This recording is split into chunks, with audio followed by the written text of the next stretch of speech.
'కలికి' cinema 1 week అయితే complete అయింది భయ్యా. 1 వీక్‌లో సినిమా వరల్డ్ వైడ్‌గా ఎంత వరకు కలెక్ట్ చేసింది ఏంటనేది ఈ వీడియోని స్కిప్ చేయకుండా ఈ ఎండ్ వరకైతే చూడండి. అండ్ వీడియోని లైక్ చేయండి. సబ్స్క్రైబ్ చేసిన వాళ్ళు వెంటనే సబ్స్క్రైబ్ చేసుకోండి.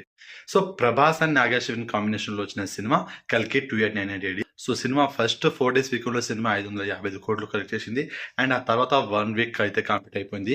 సో 1 వీక్‌లో మొత్తంగా ఈ సినిమా వరల్డ్ వైడ్‌గా 700 క్రోర్స్ గ్రాస్ అయితే కలెక్ట్ చేసింది భయ్యా. కేవలం 7 రోజుల్లోనే, వారం రోజుల్లోనే 700 కోట్లు గ్రాస్ అయితే కలెక్ట్ చేసి దుమారం లేపుతుంది. బాక్స్ ఆఫీస్ ని షేక్ చేస్తుంది కలెక్షన్ పరంగా. అయితే సినిమా ఇంకో 2-3 డేస్ లో సినిమా బ్రేక్ ఈవెన్ అయితే కంప్లీట్ అవుతుంది. అండ్ ఆ తర్వాత సెకండ్ వీక్ కానీ థర్డ్ వీకెండ్ వరకు సినిమా 1000 కోట్లు ఈజీగా కలెక్ట్ చేసే ఛాన్స్ ఉంది. అండ్ ఈ సినిమా ఇంకా కొన్ని కంట్రీలో రిలీజ్ కావాల్సి ఉంది. మిగిలిన కంట్రీలో రిలీజ్ చేశాక ఎంతవరకు కలెక్షన్ చేస్తుంది ఏంటనేది చూడాలి మరి. సో మినిమం అన్ని భాషల్లో ఇంకా మిగిలిన కంట్రీస్లలో రిలీజ్ చేశాక సినిమా 1500 నుంచి 2000 కోట్లు అయితే కలెక్షన్ చేస్తుందేమో అని నా యొక్క ప్రిడిక్షన్ మరి. సో సినిమాని ఇంకా చూడని వాళ్ళు చూడండి. అండ్ ఇంకా ఈ కలెక్షన్ ఎంతవరకు కలెక్ట్ చేస్తుందో గెస్ చేసి కామెంట్ చేయండి. అండ్ సినిమా చూసిన వాళ్ళు మీకు ఎలా అనిపిందో కామెంట్ చేయండి. వీడియో నచ్చితే లైక్ చేయండి, షేర్ చేయండి అండ్ సబ్స్క్రైబ్ చేసుకోండి.